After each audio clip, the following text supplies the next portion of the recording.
சூரிய பகவான் ஒளிமுகம் காண அங்கு கற்பக தருவின் நெற்றியில் மலரும் சூரிய பகவான் ஒளிமுகம் காண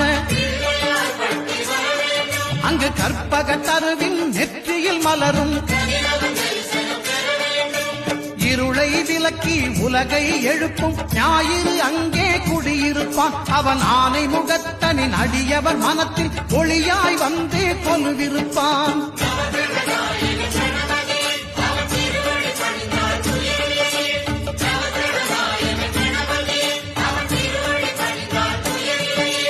ஒன்பது கோளும் ஒன்றாய் காண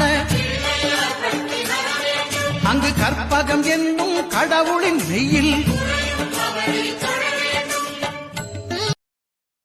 Download ShareChat.